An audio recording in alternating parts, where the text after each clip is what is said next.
Qual a diferença nessa dinâmica da lei, da instituição da lei, o porquê da lei e o que é a graça, a gratuidade, o carisma, o hesed, o que Deus está falando, tratando e por que está nessa ação sobrenatural sobre a humanidade, trazendo a gratuidade de Deus, tá bom?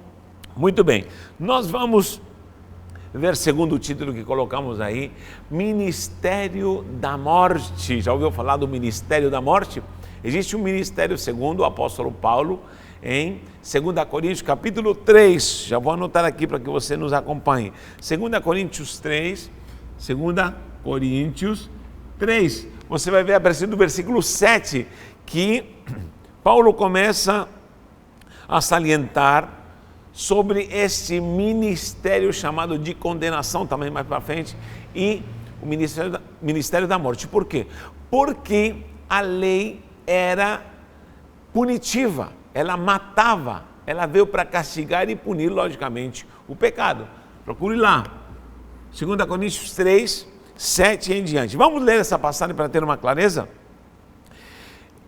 Quando nós falamos de lei, estamos falando da autoridade de Deus, estamos falando da glória de Deus revelada, porque de fato a lei trouxe glória, trouxe a manifestação, uma glória temporária que vai se apagando, porém Deus se revelou ao seu povo e a lei do Senhor é perfeita. Mas essa instituição da lei, o rigor dessa lei e como ela se manifestou, principalmente em todo o sacerdócio levítico, em todo esse processo, com certeza, Paulo aqui está apresentando como um ministério, aqui diz que é ministério de morte. Olha o que diz o versículo 7. E se o ministério da morte, gravado com letras em pedras, ou seja, quando Deus escreve nas pedras, Ele está instituindo o ministério da morte, essa é a lei, se revestiu de glória, sim, a glória de Deus se manifestou, ao ponto de os filhos de Israel não poderem fitar a face de Moisés, por causa da glória do seu rosto, ainda que vai se desvanecendo, ou seja, vai apagando, foi morrendo essa glória. Nós sabemos que Moisés teve até que colocar um véu, porque a glória foi se apagando. Versículo 8 diz, como não será de maior glória o ministério do Espírito? Ele está apresentando a graça, o ministério de Cristo, o período da graça como o ministério do Espírito. Leia lá no versículo 8, versículo 9. Porque se o ministério da condenação, olha só, está chamando a lei do ministério da condenação. Já vou explicar isso. Teve glória, sim, teve a glória. Em muito maior proporção será glorioso o ministério da justiça. Agora a graça é chamada o ministério de justiça, ou da justiça, é o ministério do reino de Deus. Lembra do que é reino e justiça? Veja nos estudos anteriores, você vai entender porque o reino, na sua essência, traz a justiça. E aí vai, todo esse processo que Paulo está apresentando, aqui em 2 Coríntios capítulo 3, está apresentando a lei. Você vai ter que ler, vou aconselhar a ler desde já. Primeiro, a carta aos Romanos. Para entender esse tema a fundo, eu vou dar algumas pinceladas, porque não tenho tempo, mas você precisa ler a carta aos Romanos, porque ali você vai ter um perfil claro do que é lei e graça. O que é graça? Não esqueça que os grandes avivalistas, começando por Martinho Lutero, se depararam com a glória e a virtude e o poder na palavra, na revelação, na epístola aos Romanos. Quando o justo, o homem é justificado agora pela fé, e ele vive pela fé, o justo viverá pela fé, e a gratuidade apresentada ali em Romanos é algo fatal.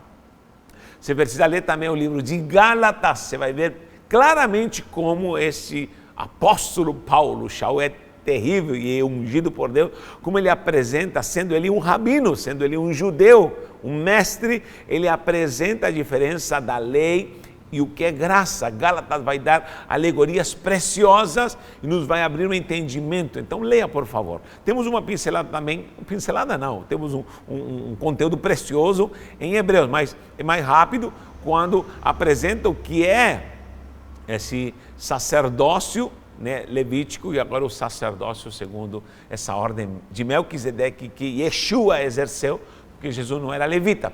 Inclusive tem um estudo que fala sobre ser levita, como se entende errado o que é ser levita hoje. Tem gente que não interpreta bem o ministério levítico, não tem nada a ver isso na igreja, não tem nada a ver. Vá para trás, você vai encontrar esse vídeo lá. Então, queridos, as pessoas me perguntam: Natanael, nós estamos na graça, se estamos na graça temos que obedecer às obras da lei? Ou a lei foi anulada, ou não foi anulada? Por que a lei foi colocada nesse propósito para salvar, resgatar a humanidade? Por que teve que vir Jesus? E surge a pergunta: isso é da lei ou isso é da graça? Isso é da graça ou isso é da lei? Já viu esse tipo de pergunta? Quem sabe essas perguntas você já fez no seu coração, na sua alma, e com certeza é necessário falar sobre isso. Em primeiro lugar, quero começar desde o início, lá em Bereshit, no livro de Gênesis, você vai ver a criação, você vê a formação de tudo, o homem, Deus o coloca ali num jardim, no Éden, uma dimensão muito gloriosa, celestial. Procure também o estudo da glória do Éden, como muita gente interpreta de uma forma tão infantil, o Éden, o que era essa conexão dessa dimensão, essa atmosfera espiritual. Muito bem, só que ali diz que no meio do jardim Deus colocou a árvore da vida e também no meio colocou a árvore da ciência do bem e do mal, Etz Hadat, que significa a árvore da ciência e do bem e do mal. Tov vará, Tov é bom e vará, do mal, ciência do bem e do mal. Etz Hadat, vou escrever aqui, Etz, vou transliterar, Hadat, Tov e Hará, isso, vará, esse Ra aqui é mal, Tov é bom. Então essa é a ciência, Hadat, ciência, conhecimento, estar ciente. Árvore da ciência, o bem, Tov e Vará. Daqui dessa árvore surge, olha só, uma ciência que dá essa virtude de conhecer o bem e o mal. Hará e Tov. Olha só, surge a ideia de Yetzer, já falei sobre isso também, Yetzer, Hará, o mal, e Yetzer Ha-Tov. Aqui, Ra e Tov. Yetzer, inclinação para o mal, inclinação para o bem. Hara, Tov. Eu falo sobre isso, que é normalmente conhecido como livre arbítrio. Livre-arbítrio. Essa palavra livre-arbítrio literalmente não está na Bíblia. Mas você vai ver essa dinâmica sobrenatural que está no homem a partir do momento de que ele é criado e ele tem essa tendência para o bem e o mal. Só que antes de comer dessa árvore do Etz, Hadat, Tov, Vará, antes ele vivia em inocência pura. Só que ele já tinha dentro dele, na sua essência, na sua moral, o poder de decidir. É por isso que Deus disse: não faça, porque você tem liberdade de comer, não comer. Mas eu te admoesto, te ordeno, te dou essa ordenança para que você não coma dessa árvore. Por que Deus proibiu? Porque nós vemos sempre essa árvore como se fosse um fruto maléfico, pecaminoso, e me atrevo a dizer aqui que tem gente que está inventando e dizendo até que a árvore da ciência do bem e do mal era o sexo, a sexualidade do homem. Que absurdo, absurdo. Então essa árvore, logicamente, dava ao homem o poder da ciência do bem e do mal. Até então ele era inocente, estava vendo a glória de Deus, estava ligado com Deus. Eu já falei bastante sobre isso, mas olha, aonde eu quero chegar? Por que Deus não queria que o homem comesse dessa árvore da ciência do bem e do mal? Por quê? Porque ele se responsabilizaria, ou seria culpado, seria responsável a partir de agora dos seus atos. Por quê? Até então, Deus cuidava do homem e da mulher. Deus os protegia. eles eram inocentes, eles estavam na essência da virtude ligados a Deus ao ponto de conversar com Deus face a face, e Deus se garantia, mais ou menos como um pai que cuida do filho, um pai que compra roupa para o filho, alimenta o filho. Esse menino está sob os cuidados do pai. Só que, se o filho se independiza, ele cresce, sabe o que é certo e errado. A partir desse momento, o pai diz: meu filho, agora vou ser seu pai, vou estar com você, vou te amar, mas você fica responsável de você. Você tem que se virar. É mais ou menos isso. Vou te dar outra ilustração. Vamos supor que em algum lugar tem algum aparelho que está dando choque de 1000 volts. Olha só, 1000 volts. E você não pode tocar lá. Só que eu sei disso, qualquer pessoa pode tocar. Vamos supor um corrimão, e nesse corrimão essa pessoa, se tocar, vai morrer. Só que o que acontece? Eu coloco um aviso: não toque, voltagem de 1000 volts, né, carga de 1000 volts, coloco uma redoma para ninguém chegar perto, coloco sinalização e advirto. A partir do momento que eu coloco a ordenança: não toque, não faça, não chegue perto, coloco um cerco de cones, avisos, cartazes, a responsabilidade sai de mim. E se a pessoa tira os cones, a responsabilidade é dela. Então, até então, o homem vivia sob a gratuidade, a virtude, o amor, os cuidados, a sobrenaturalidade e comunhão com Deus. O homem era inocente. Agora, quando o homem experimenta do fruto, o que acontece? Ele ficou ciente, por isso é ciência. Ficou ciente do que é certo e errado. Ficou ciente. Você é ciente. Uma coisa é você errar não sabendo. Eu não sabia, você é inocente. Agora, quando você fica ciente, você passa a ser responsável. Existe lei de trânsito, e se a placa te avisa, radar 40 km por hora, até avisa, pisca. A partir do momento que você vê essa ordenança, você se torna ciente, você é o responsável se for multado. Tem multa na sua cidade, tem radares, meu Deus do céu. Então, se você passa a 60, 70, a responsabilidade é sua. Então é mais ou menos isso. Quando o homem comeu desse fruto, veio a ciência, ele sai do cuidado de Deus, da ligação com Deus, e ele assume a responsabilidade. Deus falava mais ou menos: não coma desse fruto, porque você vai assumir agora seus atos. Eu não vou te cuidar e você não vai estar mais ligado a mim.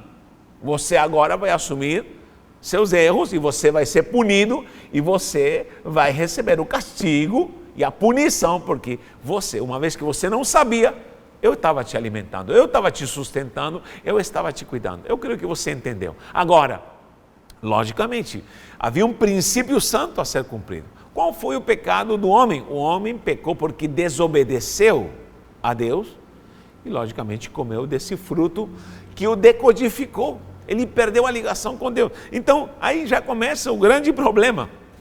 O homem desobedece e o homem agora precisa ser punido. Lembra quando Deus disse para o homem: se você comer dessa fruta, você morrerá? Eles comeram e não morreram. Pois é, não é que iriam morrer automaticamente envenenados, não é isso. É porque a partir desse momento, a punição da morte começa a dominar e começa a subjugar o homem. Aí Adão agora e Eva, pós a queda, têm que sair punidos com a morte, começam a envelhecer. E começa a primeira coisa, a morte espiritual e a morte física como consequência também. Então, o que acontece?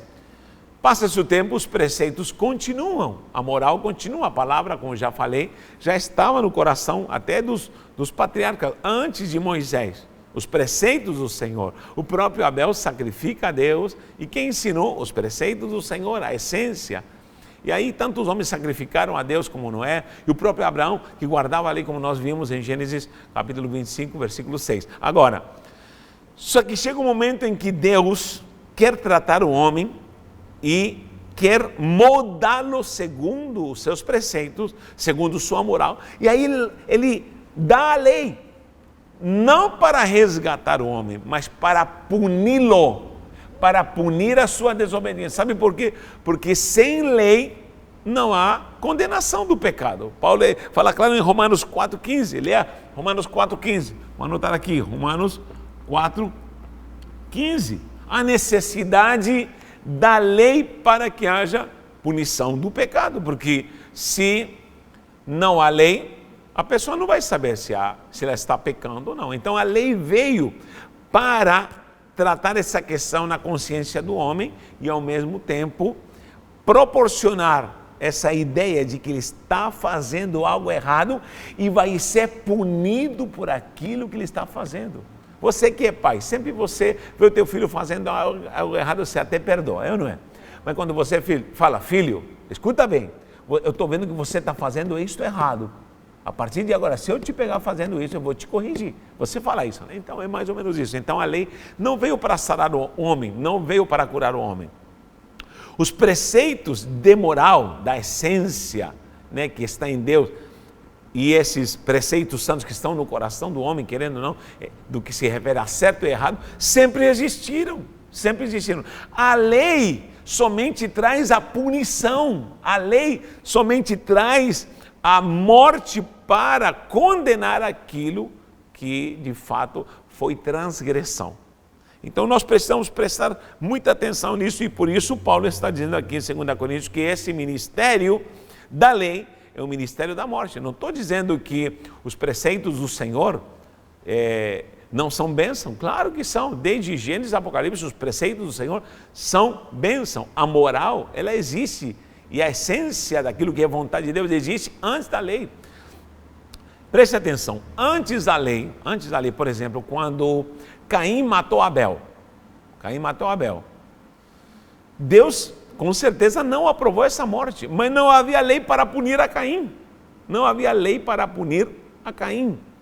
Agora, na lei está escrito, não mate, não matarás, e alguém matava, era morto, olho por olho, dente por dente.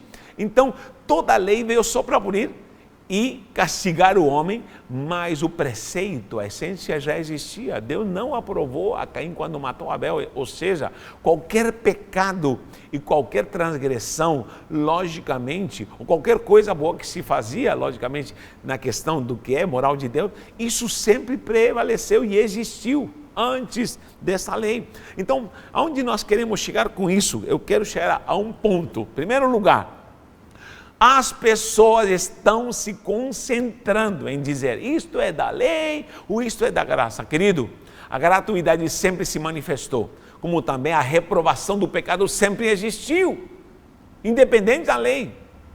Agora, nós temos que, com certeza, buscar o que Deus quer, porque esse é o problema. Os que guardam a lei, eles simplesmente sabem o que Deus vai fazer, te punir. Vou dar um exemplo. Tem pessoas, por exemplo, que fazem coisas que são ordenadas da lei para não serem punidos. Pode ver, todo tipo de pessoa que anda com regras da lei, isso se refere à religiosidade. Eles andam com medo de serem punidos, mas Jesus veio para cumprir a lei, para que nós pudéssemos alcançar a graça e conhecer o próprio amor de Deus.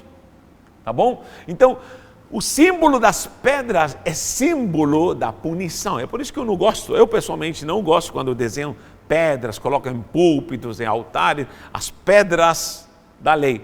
Porque as pedras da lei, aqui diz claramente, são sinônimo ou simbolismo do ministério da morte, diz aqui. E se o ministério da morte é gravado em letras de pedra.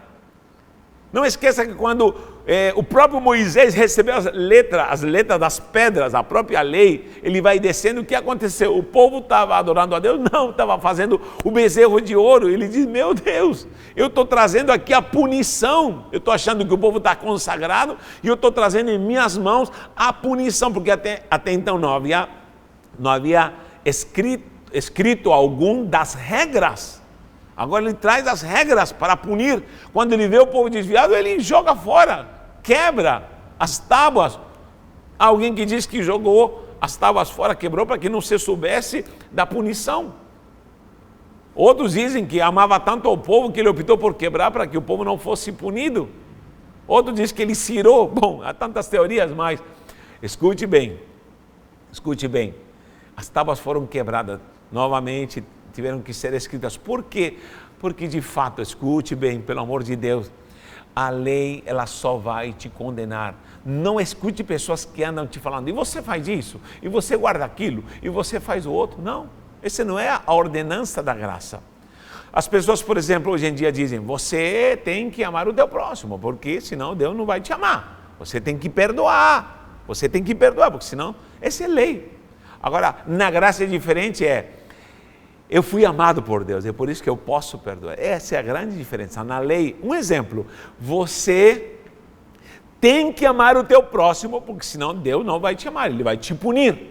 Agora, na graça, não. Eu conheci o amor de Deus, eu fui perdoado por Deus, eu conheço a graça de Deus, a essência de Deus. É por isso que eu consigo perdoar todo mundo, consigo perdoar os meus inimigos, consigo perdoar. Essa é a grande diferença. Toda pessoa legalista gosta de salientar a punição da lei, mas toda pessoa que conhece a graça, ela conhece a Deus e louva o nome do Senhor. Na lei, as pessoas não pecavam para não serem punidas. Agora, na graça, você ama a Deus, conheceu o amor de Deus, conheceu a salvação através de Jesus Cristo, é por isso que você não peca. Por isso Paulo diz, porque estamos na graça, vamos pecar? Claro que não, porque agora conhecemos a Deus. Eu não peco porque Deus vai me punir, não. Eu não peco porque eu conheci o perdão, a glória, a virtude, o amor, porque Deus amou o mundo de tal maneira que enviou seu Filho unigênito para que todo aquele que nele crê não pereça, mas tenha vida eterna. Então, eu posso me tornar um religioso legalista que anda dizendo, fez ou não fez? Fez ou não fez? Algum tempo atrás encontrei uma pessoa muito triste, ele é evangélico, escute bem o que eu vou falar. E ela estava triste porque ele tinha caído em pecado, ele não especificou o pecado. E ele disse, estou triste, que pequei, logicamente, errei, mas toda vez que se serve a Santa Ceia, eu sou proibido de tocar na ceia, no pão e no cálice.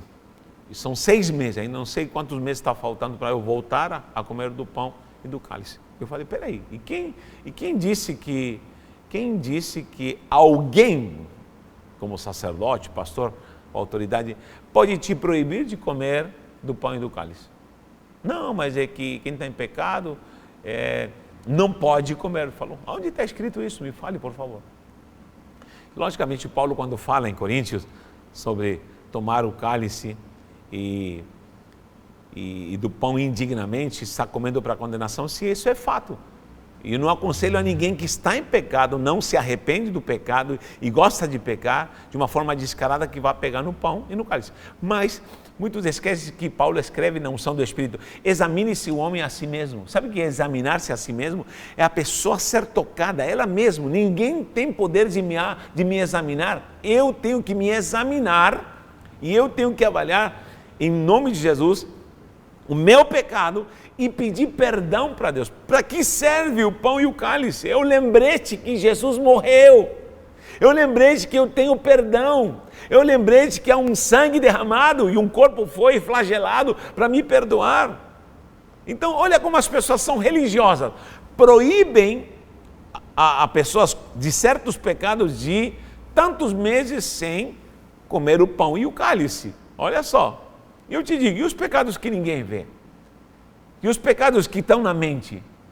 Então ninguém pode comer do pão nem do cálice. Isso chama-se regra punitiva. Isso não está na Bíblia. Isso não é de Deus. Sabe por quê? Porque o cálice é para me lembrar. É para me lembrar de que alguém morreu por mim, de que eu tenho chance de me arrepender, de largar o pecado, de me condoer e de me examinar a mim mesmo. Ninguém tem o direito de comer o pão e o cálice. Se a pessoa, mesmo assim, come indignamente, o problema dela é com Deus. Mas estão os legalistas religiosos que querem punir tantos meses. Se é um pecado, porque tem tabelinha para isso, tabelinha de pecado. Se é um pouquinho mais grave, 1 ano sem Santa Ceia. Ou se é menos leve, 3 meses. Gente, o que é isso? A Inquisição?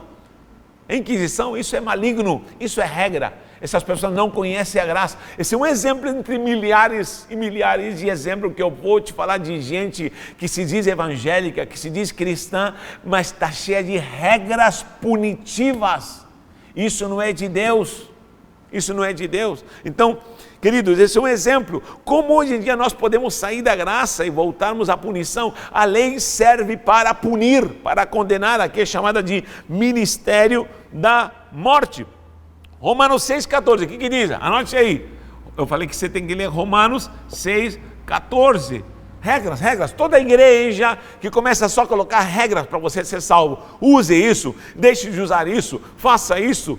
É lógico que você tem que ter uma prática de santidade, isso é óbvio, é absurdo poder não pensar que no meu comportamento eu tenho que ser santificado, mas isso não é por punição, não é por regra, isso deve ser pela graça de Deus, pelo amor de Deus que está na sua vida, porque Ele morreu por você e se entregou por você. Olha o que diz Romanos 6,14 diz: porque o pecado não tem domínio sobre vós. Olha que coisa linda. Pois não estáis debaixo da lei, e sim da graça. O quê? Paulo está dizendo que se eu estou na graça, o pecado não me domina mais. Por quê? Porque pela lei, você está sob o domínio do pecado. Porque está numa ação de punição, ação punitiva de Deus, e está comprovado que quanto mais você é punido, mais você tem tendência a repetir o erro. Agora é diferente quando você conhece a graça, e a graça preenche o coração viciado no pecado. E mesmo se pecarmos, diz, temos um advogado, por quê? Porque o Pai agora olha para você e não vê a punição e o rigor da lei. Ele vai ver Jesus. Na graça, o Pai olha para mim e Ele vê Jesus na minha frente. Eu estou em Cristo. É por isso que eu preciso refugiar-me em Cristo. Aleluia! E Ele vê justificação, Ele vê o Natanael justificado, Ele vê o Natanael santo, Ele vê não é pelo meu mérito, mas é porque Cristo me justificou. E se eu estou em Cristo, eu vivo a graça, eu vivo o amor. Vou pecar? Claro que não. Vou me santificar por amor, por um relacionamento íntimo, pelo sacrifício de Cristo. Aí alguns dizem, não, mas Jesus veio cumprir a lei. Claro que veio cumprir a lei, e Ele mesmo disse, eu vim cumprir a lei. Mas por quê? Porque ninguém conseguiu cumpri-la, todos foram destituídos. Ele veio a cumpri-la por causa de você. Ele cumpriu, Jesus cumpriu a lei em seu lugar. Então Ele disse, está consumado, eu cumpri a lei, eu me sacrifico pelo meu povo. Quem está em Cristo, com certeza agora, não está embaixo da lei, mas está abrigado pela graça de Jesus. Então, nós não estamos debaixo da lei, estamos debaixo da graça. Há uma turma que anda com uma tábua dizendo, olha os 10 mandamentos, olha os 10 mandamentos, olha os 10 mandamentos. Anda se ligando nas tábuas da pedra, viu gente assim? Olha os 10 mandamentos. Para esse tipo de pessoas eu digo, olha para a cruz, ali na cruz, Ele morre por você, você encontra graça, porque nas tábuas de pedra há maldição. Aqui é o ministério da condenação. Todo aquele que não cumpre a lei nas tábuas escritas de pedra é maldito, é condenado e vai ser morto. Tá ok? Então nós não podemos andar salientando as tábuas de pedra, nós temos que salientar o Calvário. Por isso a mensagem é a mensagem da cruz, a mensagem de Cristo é a mensagem do Calvário. No Monte Sinai, preste atenção, no Monte Sinai é dado o ministério das tábuas de pedra. Você não vive mais embaixo das tábuas de pedra. Só que no Monte Calvário, Jesus abre os braços para te abraçar e te justificar e te perdoar e te regenerar. Louvado seja o nome do Senhor. No Monte Sinai, a tábua é escrita pelo dedo de Deus. A lei é escrita nas tábuas de pedra. Mas no Monte Calvário, Jesus está escrevendo a lei, a palavra no teu coração. Porque a palavra é Cristo, a lei é Cristo. Olha o que diz Jeremias 31, 33. Abra lá, anote aí, coisa linda, Jeremias 31, 33. Vamos anotando, Jeremias 31, 33. Ele diz que agora ele vai chamar um povo que não terá mais a lei escrita em tábuas de pedra. Diz assim, porque esta é a aliança, viu? Uma nova aliança aí, que confirmarei, ou que firmarei com a casa de Israel, depois daqueles dias, diz o Senhor. todo esse processo da lei, do Levítico. Na mente lhes imprimirei as minhas leis, também no seu coração. Esse é o ministério da graça, esse é o ministério de Cristo. Agora a lei vai entrar no seu coração, chega de tábuas de pedra. E diz, também no coração as escreverei, eu serei o seu Deus, e eles serão o meu povo. Esse é o povo santo, que após o Calvário encontra a gratuidade, e agora a lei está gravada, as ordenanças estão gravadas no meu coração. Não se preocupe com os acusadores, que querem te condenar, te mostrando as tábuas da lei, as tábuas de pedra, porque eles têm o poder da morte para matar, para poder te julgar, tá bom? Então você precisa entender que existe um espírito de condenação, um espírito de maldição, um espírito de morte que quer matar. Essa é a legalidade de Deus. Deus a instituiu, mas para matar o homem. E todos foram destituídos, estavam embaixo de morte. Mas em Cristo somos salvos. Lembra da passagem da mulher adúltera? Olha, está em João 1,4. Anote lá, João 1,4. Vou anotar aqui. João 1,4. É 1,4 mesmo? 8,4, perdão. 8,4. 8,4. João 8,4. O que diz? Diz que chegaram com uma mulher e falaram, essa mulher foi flagrada no ato do adultério. Olha o que eles falam. E tais mulheres, peraí, se estava em adultério tinha um homem. Olha como é hipócrita a ação que a lei causa no homem quando ele é perverso e ele é mau, porque ele só quer matar. Tais mulheres devem ser apedrejadas. Espera aí, se era adultério, não havia um homem? Uma mulher não pode adulterar sozinha. Cadê o homem? Então a lei machista só trouxe a mulher. E queriam, logicamente, pegar Jesus naquilo que ele iria falar. Jesus escrevia na areia. Estava escrevendo na areia. Sabe o que simboliza essa primeira escrita? Simboliza as tábuas da lei. As tábuas da lei. E eles, pelas tábuas de pedra, pela lei das tábuas de pedra, trazem a mulher para ser espancada. Se Jesus falasse, pode arrebentá-la, eles a matariam na hora. Isso que Jesus escrevia, a primeira escrita de Jesus na areia, leia lá. Jesus está simbolizando naquela escrita, a escrita da lei nas tábuas de pedra. E Jesus fala, ele levanta o rosto e diz assim, quem não tem pecado, lance a primeira pedra. Olha só, pela própria lei, Jesus lança a autoridade da lei escrita na pedra. E todos foram tocados e compungidos no coração. Aí ele voltou a escrever. Quando voltou a escrever, isso se refere à escrita agora das ordenanças de Deus no coração, na graça. E quem trouxe isso foi Jesus Cristo. Eles foram tocados no coração. Os fariseus literalmente traziam pedra nas mãos, literalmente por causa da lei escrita nas tábuas de pedra. E Jesus escreve, simbolizando essa escrita. Só que ele volta a escrever por causa de que ele está dizendo agora, vou apelar ao coração, vou escrever no coração. E todos eles saem de lá, abrem mão das pedras e saem com uma punhalada no coração. Imaginem como eles saíram de lá, porque agora a lei toca no coração. Olha que coisa linda. Jesus pergunta, onde estão os que te condenavam? Sabe por que Jesus pergunta isso? Porque ele diz, cadê os que tinham a lei na mão? Cadê os que tinham a tanta autoridade para condenar? Ninguém. Jesus fala para ela, nem eu te condeno, nem eu te condeno. Sabe por que ele diz, nem eu te condeno? Porque o único que podia tirar pedras que não tinha pecado era o próprio Jesus. Por isso ele diz, eu que não tenho pecado, e eu poderia jogar pedra em você, nem eu te condeno. Vírgula, vai e não peques mais. Ó, eu não te condeno, vai e não peques mais. Ou seja, na graça agora, pelo perdão de Deus, eu não posso voltar a pecar, porque eu já fui perdoado. Essa é a grande glória, é a grande virtude. A igreja hoje em dia, que é legalista, diz assim, Jesus falou assim, nem eu te condeno, vai e nos peques mais. Só que a igreja legalista diz, não peque mais, senão você vai ser condenado. Entendeu? Ao contrário, Jesus fala, nem eu te condeno, vai e não peques mais. É um resultado.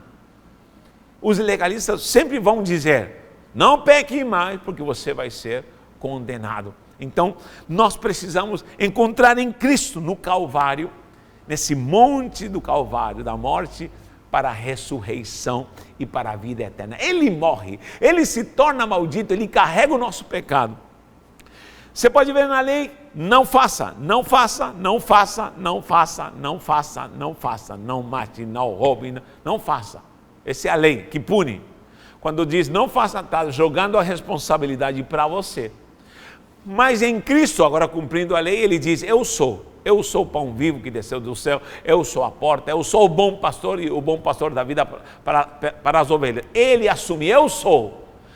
Na lei não faça, você é o responsável. Mas agora em Cristo ele diz, eu sou quem vai te dar vida, eu vou ser quem vai te perdoar, eu sou o bom pastor, eu sou a porta que te dá a vida eterna, eu sou. Joga a responsabilidade em mim. Eu assumo o teu pecado, eu assumo tua praga, eu assumo o teu mal, eu assumo todas as tuas doenças, joga sobre mim. Eu sou Jesus de Nazaré. Amém? Nós vamos estudar isso aqui a fundo, estou dando uma introdução aqui porque o negócio é tremendo, é profundo e nós precisamos ver nessa sequência de passagem como essa graça está se manifestando e não pertencemos mais à lei punitiva, essa lei que só condena.